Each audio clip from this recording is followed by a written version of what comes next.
उसे दवाइयों के ज़रिए से रखा गया था। वो मुकम्मल तौर पर बेहोश थी। शारम की मौजूदगी में होशी अस्पताल नहीं रही थी, लेकिन चचा हर वक्त उसके साथ थे। उसका ट्रीटमेंट शुरू कर दिया गया था, लेकिन चचा को जो डर था वो ही हुआ। उनकी आंख लगे अभी थोड़ी ही देर हुई थी जब उन्हें कुछ गड़बड़ महसूस हुई। सामने देखा तो बेड पर परी नहीं थी। वो तेज़ी से उठकर बाहर निकले तो 3 पक्षी उसे किडनैप करके ले जा रहे थे। उन्होंने आगे बढ़ते हुए परी की जान बचाने की कोशिश की, लेकिन इससे पहले ही वो उन पर हमला करते हुए उन्हें बुरी तरह से मारने पीटने लगे। वो लोग उन्हें आवाज़ पैदा नहीं करने दे रहे थे, लेकिन फिर भी साथ वाले कमरे में मौजूद शारम गड़बड़ महसूस कर चुका था। वो तेज़ी से कमरे से बाहर निकला। जब चाचा को ज़मीन पर ज़ख्मी हालत में पाया, उसे बचा लो बेटा, वो उसे लेकर जा रहे हैं। खुदा के लिए उसे बचा लो। वो अस्पताल से बाहर जाने वाले रास्ते की जानिब इशारा कर रहे थे। शारम उनकी तरफ बढ़ने की बजाय तेज़ी से बाहर की तरफ निकला था। वो लोग परी के बेहोश वजूद को गाड़ी में डाल रहे थे, लेकिन शारम के होते हुए तो ऐसा नामुमकिन था। वो जल्दी उन लोगों तक पहुंच गया। किसके लोग हो तुम और क्यों ये सब कर रहे हो? उन पर हमला करते हुए कुछ ही देर में उनकी दुर्गत बना चुका था। वो लोग भी उसे बहुत अच्छी तरह से पहचान चुके थे, इसीलिए बादशाह का नाम लेने के बजाय अपनी ही कहानी बनाने लगे। उन लोगों का कहना था कि दारूक ने उनका बहुत ज़्यादा नुकसान किया है, जिसके बदले में वो उसकी बीवी को लेकर जा रहे हैं ताकि वो उसका नुकसान पूरा करे। शारम को उनकी कहानी मनगढ़ंत लगी थी, लेकिन रूह को वो किसी भी किस्म की मुसीबत में नहीं डाल सकता था। वो जल्दी उन लोगों को उनके अंजाम तक पहुंचा चुका था। परी को वापस कमरे में लाते हुए उसका ध्यान एक बार फिर से परी के चेहरे पर गया था। ना जाने क्यों उसके होंठ बिल्कुल मासूमा जैसे लग रहे थे। बेटा, मैं आपका ये एहसान ज़िंदगी भर नहीं भूलूंगा। वो उसके पाँव पकड़ते हुए कहने लगे, तो यारम पीछे हट गया। उनका अंदाज ऐसा था जैसे वो उस लड़की के नौकर ना हो, बल्कि उसके बाप हों। उसकी जान यारम ने बचाई है। खुदा का शुक्र है कि यारम का खून उसके ब्लड से मैच कर गया। लेकिन यारम नहीं जानता कि वो लड़की तुम्हारी बीवी है। और मैं भी चुप गई थी। मैं भी यारम के सामने बिल्कुल भी नहीं आई। मुझे लगा ये ना हो कि मुझे देखकर यारम उसे ब्लड देने से इनकार कर दे। खुशी उससे एयरपोर्ट वो लेने आई तो उसे सारी बात बताई। मुझे यकीन है वो हमला करने वाले लोग बादशाह के ही थे, लेकिन उन लोगों ने कहानी बनाई कि तुमने उनका कोई नुकसान किया है, जिसके बदले में वो तुम्हारी बीवी को उठा कर ले जा रहे हैं। शायद वो लोग जानम की नज़रों में नहीं आना चाहते थे, लेकिन फिलहाल उन्हें पता नहीं है कि उनका बॉस हमारे कब्जे में है। खुशी को ये जानकर खुशी हुई थी कि सदीक का कातिल उनके कब्जे में है, जबकि दारू को अस्पताल पहुंचने की जल्दी थी। इस बार वो अस्पताल परी के लिए नहीं, बल्कि रोयाम के लिए पहुंचना चाहता था। अचानक ऑपरेशन शुरू हो जाने की खबर ने उन सबको चौंका दिया था। वो सब लोग नाउम्मीद होकर बैठे थे जब उन्हें दारू जख्मी हालत में ऑपरेशन थिएटर की तरफ जाता हुआ नजर आया। वो शख्स कहाँ से वापस आया था और उसके दिल में उसके बेटे के लिए रहम कैसे जाग आया, वो नहीं जानता था। लेकिन इस वक्त वो उसके लिए किसी फरिश्ते से कम नहीं था। ऑपरेशन कामयाब हो गया था। उनके बेटे की जान बच गई थी। वो मौत के मुंह से वापस आ गया था। इस चीज़ से ज़्यादा खुशी शारम को किसी और चीज़ की नहीं थी। वो उसके सीने पर सर रखे मुसलसल रोई जा रही थी, लेकिन उसे अपनी बाहों में लिए दारू के चेहरे पर मुसलसल एक मुस्कुराहट थी। आपको गोली लगी, आपने मुझे क्यों नहीं बताया? इतनी खराब हो गई आपकी हालत। आप तो मेरा इलाज ढूंढने के लिए गए थे और वहाँ खुद जख्मी होकर आ गए। वो उसके सीने से सर उठाते उसके सीने पर मुक्का मारती उससे लड़ रही थी, जहाँ वो तकलीफ से करा उठा। वहीं उसके इस प्यारे से अंदाज पर अचानक ही उसका चेहरा ऊपर करते हुए उसके लबों को अपने लबों की कैद में ले चुका था। बहुत तकलीफ़ में हूँ इस वक्त। या तो मेरी तकलीफ़ को कम करो या फिर मेरे इतने पास ना रहो कि मैं बेहोश हो जाऊँ। उसे खुद में भींचे हुए उस हालत में भी रोमांस ही कर रहा था। इस तरह से बात ना करें, मैं बहुत गुस्सा हूँ आपसे। वो दोबारा उसके सीने पर सरकती नाराजगी से बोली थी। लेकिन गुस्सा क्यों हो? ये भी तो बताओ। उसके गालों को अपने लबों से छूते हुए मुकम्मल बेहूद हुए जा रहा था। परी के इस अंदाज ने उसे मज़ीद मदहोश कर दिया था। आप मेरा इलाज ढूँढने गए थे, बताएँ मुझे? सच सच दारू, आप क्या करते हैं? ये चेहरे पर इतने ज़ख्म, ये गोली। आप खुद इस वक़्त अस्पताल के बेड पर पड़े हैं। मुझे सच-सच बताएँ, आप कौन-सा काम करते हैं?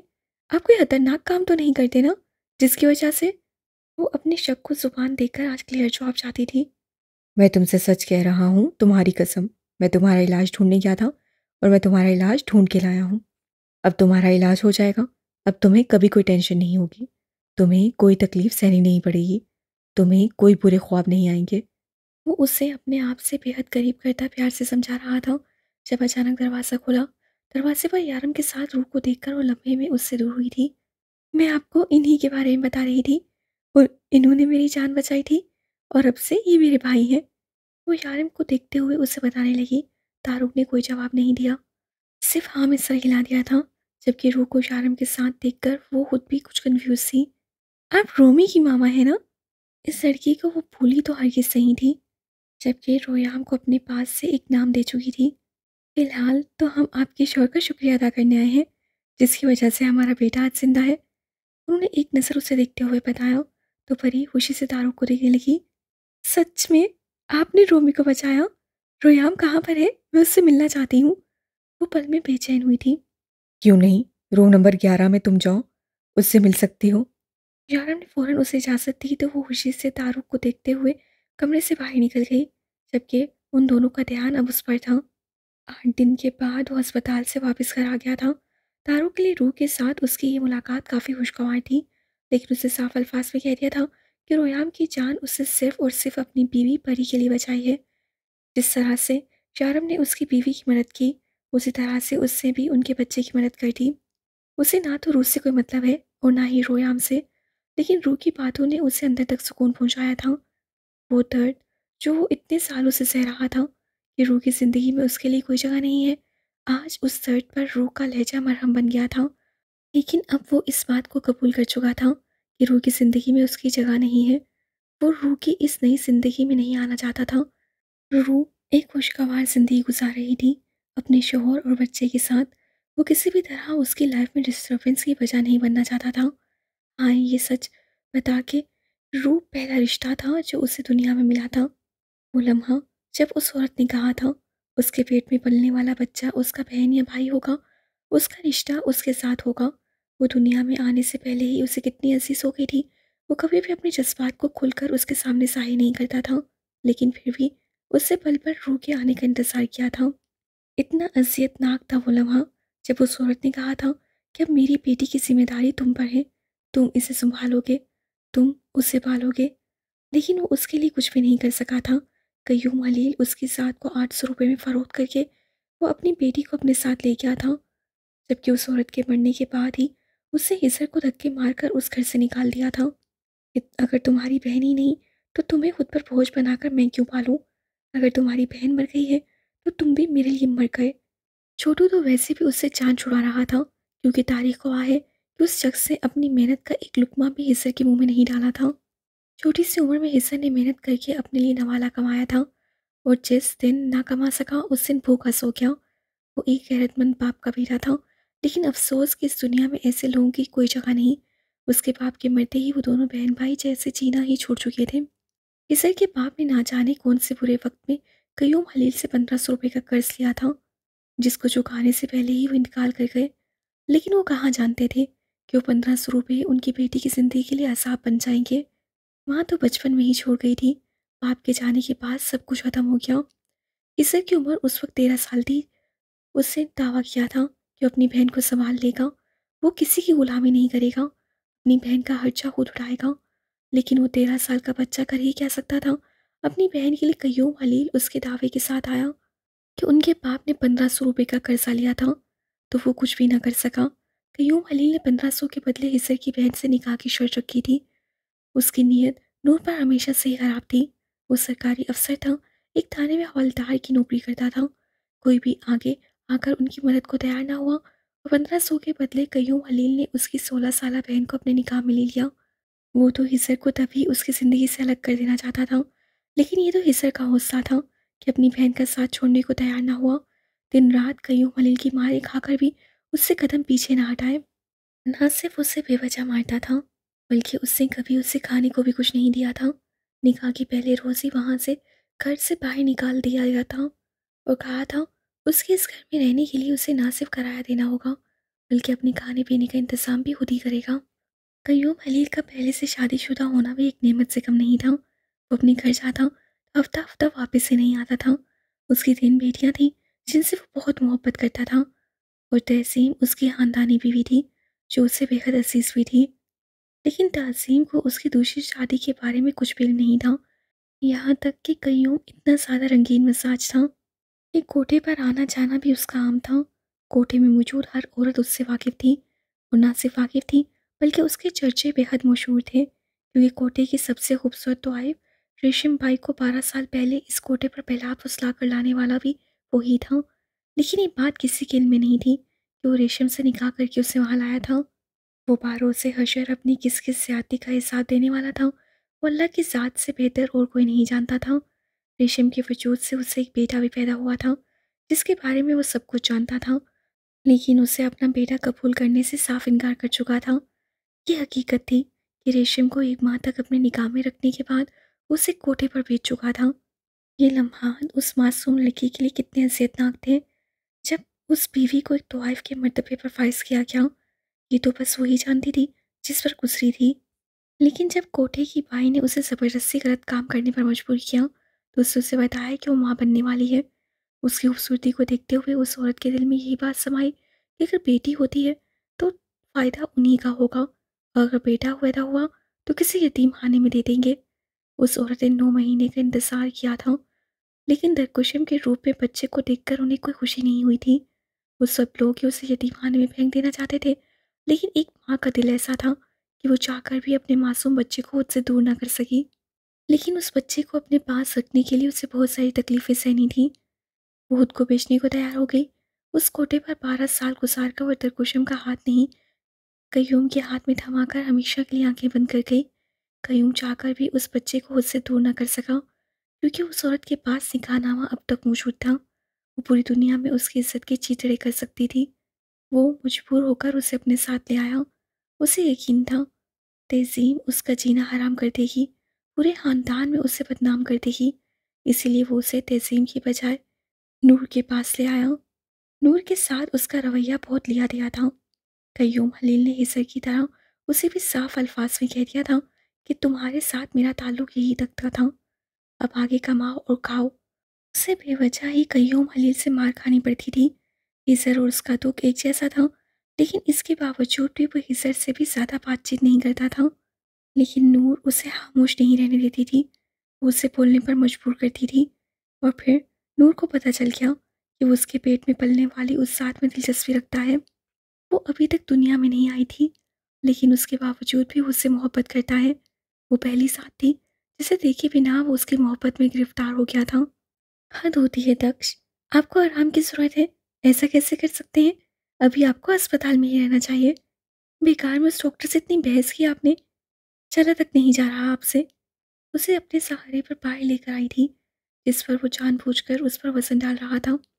उसकी कमज़ोर नाज़ुक सी हड्डियाँ उसका वज़न उठाने से कासी थी, इसीलिए तो वो साथ-साथ उसे खूब सारी बातें भी सुना रही थी, जिस पर वो मुस्कुराते हुए एन्जॉय कर रहा था। या अल्लाह! आप वो किसी बुलडोज़र से कम नहीं है, इतना वज़न है आपका। उसे सोफ़े पर बिठाती हुई अपना पसीना साफ़ करने लगी। हाँ, जैसे बुलडोज़र तो तुम अपने सर पर उठाकर घूमती हो ना। वो हँसते हुए बोला, और अगले ही लम्हे उसका हाथ खींचकर उसे अपने बेहद करीब करते हुए अपनी गोद में बिठा लिया। दक्ष, क्या कर रहे हैं आप? अभी होशी आ जाएगी। बहुत ही गंदे इंसान हैं आप, कभी भी कहीं पर भी शुरू हो जाते हैं। उसका लम्स अपनी गर्दन में महसूस करते हुए परेशानी से दरवाजे की जानिब देखने लगी। आती है तो आती रहे, हम एक दूसरे के करीब देखकर खुद ही वापस चली जाएगी। तुम हर किसी पर नहीं, सिर्फ मुझ पर ध्यान दिया करो। वो उसकी गर्दन पर जा बेजा अपने लब रखते हुए उसे तंग कर रहा था। आप बहुत बेशर्म हैं, हद दर्जा। पता नहीं आप ठीक कब होंगे, हमें जाना है ना। उसके लबों पर अपना हाथ रखते हुए बेहद मासूमियत से बोली। तारुक ने उसे देखा, आखिर उसे कहाँ जाना था। कहाँ जाना है? तुम बताओ, मैं बिल्कुल ठीक हूँ। तो अभी हम दोनों लॉन्ग ड्राइव पर चल सकते हैं। मुस्कुराते हुए उसका हाथ चूमकर अपने सीने पर रखकर बोला, तो फिर मुस्कुराते हुए नजर झुका गई। खुद ही ऐसी हरकतें करती हो और कहती हो मैं गंदा हूँ। अपने आप को नहीं देखती। तुम्हारी हरकतें ही ऐसी हैं कि मुझे गंदा होना पड़ता है। उसके शर्माने पर उसके लबों को छूता बेखुद होकर उस पर झुक गया था। दक्ष, नहीं करे ना। वो उससे दूर होने की नाकाम कोशिश कर रही थी, क्योंकि वो आज ज़रूरत से ज़्यादा बेबाक हो चुका था। अच्छा यार, पास तो आओ, नहीं करता। कहाँ जाना है? वो एक बार फिर से उसे बेहद करीब करता उसे अपने सीने में भींच चुका था। रोमी को देखने के लिए। आपको पता है, ये जो हमारे पड़ोस में नहीं रहते, वो शारिफ भाई, वो अस्पताल में थे। वो रोमी की मामा के भाई हैं। तो मुझे बता रहे थे कि रोमी मुझे बहुत ज़्यादा मिस करता है और मुझसे मिलना चाहता है। मैंने उनसे कहा मैं अपने शोहर के साथ तो आऊँगी, आप चलेंगे ना? उन लोगों के घर हम रोमी से मिलेंगे। वो उसे बहुत उम्मीद से देखते हुए पूछ रही थी। मेरी बात सुनो, रिश्ते खून के होते हैं और ये शारिफ है ना, ये कोई उस रोमी की माँ का भाई नहीं है। उसके अंदाज में ना जाने क्यों परी ने जलन सी महसूस की थी, लेकिन वो भला उससे क्यों चलेगा, वो भी रूह के भाई होने के नाते। ये सोचकर वो सर झटक कर उसकी बात गौर से सुनने लगी। और हमें क्या ज़रूरत है उनके घर में जाने की? वो बच्चा बच गया, बस ठीक है ना। अब मज़ीद उन लोगों के बीच में घुसने की क्या ज़रूरत है? वो खुश रहें और हमें खुश रहने दें, बस बात ख़त्म। उसे समझाते हुए बोला, लेकिन परी को उसकी बात बिल्कुल भी अच्छी नहीं लगी थी। वो तो रोमी से मिलना चाहती थी। बात मदद करने या ना करने की नहीं है, मुझे वो बहुत अच्छा लगता है, मैं उससे मिलना चाहती हूँ, बहुत क्यूट है। आप एक बार उस बच्चे से मिलें तो सही, इतनी प्यारी बातें करता है। आप अस्पताल में भी उससे नहीं मिले। उसकी मामा और पापा बहुत अच्छे हैं, और शारिफ भाई सच में भाई हैं। उससे मुस्कुराते हुए उसे समझाना चाहा, लेकिन ना जाने क्यों तारुक के चेहरे के तासुरात खतरनाक से हो गए। उसे हाथ से पकड़कर अपने ऊपर से हटाता खुद भी उठकर खड़ा हो गया। मेरी बात कान खोल कर सुनो। उसका भाई नहीं है, कोई रिश्ता नहीं है रूह का उसके साथ। खासकर भाई का रिश्ता हरगिज़ नहीं। समझ में आई तुम्हें मेरी बात? वो उसका भाई नहीं है। वो बेहद गुस्से से कहकर कमरे की जानिब चला गया। थोड़ी देर पहले वो जिस तरह उसके सहारे पर ज़बरदस्ती आ रहा था, उस वक्त जैसे उसे किसी के सहारे की ज़रूरत ही नहीं थी। उसके लहजे पर परी को रोना सा आने लगा। वो उससे इस तरह से बात क्यों करके गया था, वो भी किसी दूसरे के लिए, और वो उससे नाराज़ होकर क्यों गया था, उसे कुछ समझ नहीं आ रहा था। उसे बेहद गुस्सा आ रहा था। परी का बार बार शारिफ को रोका भाई कहना उसे गुस्सा दिला रहा था, जबकि नूर ने कहा था कि सिर्फ वही उसका भाई है, वो किसी की बहन नहीं है। तो ये शारिफ भाई बीच में कहाँ से आ गया? वो कैसे उसका हक किसी और को दे रही थी? वो कैसे उससे जुड़े रिश्ते को बांट रही थी? पहले वो हिजर उसका भाई बन गया, वो तो शुक्र है कि उसे पता चल गया कि वो उसका मामू लगता है, तो रिश्ता बदल गया। फिर वो सारिम कभी कभार ही आता था, लेकिन बना तो उसका भाई था। यही वजह थी कि वो सारिम को कभी अहमियत नहीं देता था, कभी सीधे मुंह उससे बात नहीं करता था। और अब ये शारिफ भी उसका भाई बना हुआ था, और जिसका हक था उसका क्या? ठीक है, रूह ने उस दिन अस्पताल में उसे अपना भाई कबूल किया था, कितनी प्यारी बातें की थी उसने, लेकिन फिर भी उसे उसकी बहन थी। वो हर दूसरे इंसान को अपना भाई बनाकर क्यों बैठी हुई थी? वो उसका हक क्यों जगह जगह बांटती थी? वो क्यों नहीं समझती थी सिर्फ वो उसका भाई है और कोई भाई नहीं है, सिर्फ तारुक भाई है उसका। नूर ने भी तो यही कहा था। मुसलसल टहलते हुए अपना गुस्सा कम करने की कोशिश कर रहा था। वो कमरे में आई तो उसके हाथ में 2 चाय के कप थे। उससे पीछे मुड़कर देखा तो आंखों में नमी लिए एक कप उसकी तरफ बढ़ा रही थी। फजूल में ही उसको डांट आया था। उसके हाथ से चाय का कप थामते हुए आहिस्ता से उसका बाजू थामकर उसे अपने सीने से लगा चुका था। उसके सीने से लगते ही वो उसके सीने पर मुक्कों की बरसात करने लगी। मुझे क्यों डांटा? मैंने ऐसा क्या बोल दिया था? सिर्फ यही तो कह रही थी कि रोमी से मिलने जाना है, उसका ऑपरेशन हुआ है, हमारा हक बनता है उसकी आदत करने के लिए जाने का। जब दिल करता है डांट देते हैं, जब दिल करता है प्यार करने लगते हैं। बस बहुत हो गया, बहुत बर्दाश्त कर लिया मैंने ये सब कुछ। अब मुझे आपके साथ रहना ही नहीं है। मुझे मेरे मायके छोड़ कर आए। उसके सीने से लगी मुसलसल अपनी भड़ास निकाल रही थी। वो तो ठीक है, लेकिन ये तो बताओ कि तुम्हारा मायका कहाँ है, जहाँ तुम्हें छोड़ने के लिए जाना है? उसका चेहरा हाथों में लेकर उसके कप से एक सिप लेता नरमी से उसका माथा चूमते हुए पूछ रहा था। वो सोसाइटी वाला घर, वो ही मेरा मायका है, और ये मेरा ससुराल है, जहाँ आप रहते हैं, जो कभी एक खड़ूस किस्म की सास बन जाते हैं, तो कभी रोमांटिक किस्म के हस्बैंड। खलूस जो ना हो तो, वो मुंह बनाते हुए बोली थी। उसकी बात पर बेहतियार मुस्कुरा दिया। ये खलूश जो क्या होता है? उससे हंसते हुए इस अजीब से नाम का मतलब पूछा। ये आप होते हैं, आपका ये नाम मेरे शहजादे रोमी ने रखा है। वैसे तो मैं उससे बहुत प्यार करती हूँ। मैं सोच रही हूँ उसके साथ एक छोटा सा अफेयर ही चला लूँ, और किसी के साथ तो आपने चलाने नहीं देंगे, और उसके साथ आप मुझे रोक नहीं पाएंगे, क्योंकि मैं किसी की नहीं सुनूंगी। शर्म करो बीवी, शौहर के सामने अफेयर की बात कर रही हो, वो भी एक छोटे बच्चे के साथ। उसे घूरते हुए बोला, श्योर आप जैसा खलूस जो हो, तो इसमें कोई बुराई भी नहीं है। उससे अपनी नाक सुखेरते हुए कहा तो ऐसा। ये रोमी तुम्हें ज़रूरत से ज़्यादा नहीं अच्छा लगने लगा? चाय खत्म करता वो उसके कमरे में हाथ डालता उसे बिल्कुल करीब करते हुए पूछने लगा। बहुत बहुत बहुत ज़्यादा, आपसे भी ज़्यादा। मुझे प्लीज़ उससे मिलने के लिए ले चलें। वो मिनटों पर उतर आई। इसके बारे में हम बाद में बात करेंगे, पहले एक दूसरे के बारे में बात करते हैं। बल्कि बात क्या करनी, खो जाते हैं एक दूसरे के हो जाते हैं। उसके लबों पर झुकता दिलकशी से बोला तो परी के पास जैसे कोई जवाब न बचा। क्या मैं अंदर आ सकता हूँ? दरवाजे पर शारिफ इजाज़त मांग रहा था। उससे मुस्कुराकर उसे अंदर आने की इजाज़त दी। मेरी बहन की सालगिरह है, उसने तुम्हें इनवाइट किया है। उससे कार्ड उसकी तरफ बढ़ाते हुए कहा। रूह की बर्थडे है। वो खुशी से उससे कार्ड लेते हुए पूछने लगी तो शारिफ ने हाँ में सर हिलाया। अपने मियाँ के साथ आना, उससे भी इनवाइट किया है। शारिफ ने याद करवाना ज़रूरी समझा। जी ठीक है, उन्हें तो मैं बता दूंगी, लेकिन मुझे आपसे एक बहुत ज़रूरी बात पूछनी है। उसे अचानक दारूक का लहजा याद आया। हाँ पूछो, तुम क्या पूछना चाहती हो? शारिफ बेतकल्लुफ़ होकर ना सिर्फ अंदर आया बल्कि मज़े से सोफे पर बैठते हुए पूछने लगा। आप रूह के सगे भाई नहीं हैं? मेरा मतलब है, मैंने दारूक को बताया कि आप रूह के भाई हैं तो उन्हें बहुत गुस्सा आया। उन्होंने कहा कि आप कोई भाई नहीं है उनके। वो कुछ कंफ्यूज सी पूछने लगी तो शारिफ थोड़ा हैरान हुआ। नहीं, मैं सगा भाई तो नहीं हूँ, लेकिन भाई तो हूँ। लेकिन उसने ऐसा क्यों कहा कि मैं उसका भाई नहीं हूँ? वो होता कौन है ऐसा बोलने वाला? शारिफ को भी अच्छा खासा गुस्सा आ गया था। कैसे वो उससे बोल सकता है कि वो रूह का भाई नहीं है? वो उसका भाई है। ठीक है, सगा नहीं है लेकिन भाई तो है। दारूक कौन होता है इस तरह से कहने वाला? अरे, आप गुस्सा क्यों हो रहे हैं? मैं तो वही बता रही हूँ जो तारुक बता रहे थे। वो पूरा मानते हुए बोली। अरे नहीं यार, मैं तुम पर बिल्कुल भी गुस्सा नहीं हो रहा। मैं तो सिर्फ तुम्हें बता रहा हूँ कि वो मेरी बहन है। तुम भी तो मेरी बहन हो ना, स्वीट सी, क्यूट सी। वो नरमी से बोला तो वो फिर मुस्कुरा दी। हाँ, वो तो मैं हूँ। वो हंसते हुए बोली तो शारिफ मुस्कुरा दिया। अच्छा ठीक है, अब मैं चलता हूँ। मुझे रू की बर्थडे की बहुत सारी तैयारियां करनी है। तुम ज़रूर आना और वक्त पे आ जाना, कोई काम काज भी कर लेना भाई की हेल्प करने के लिए।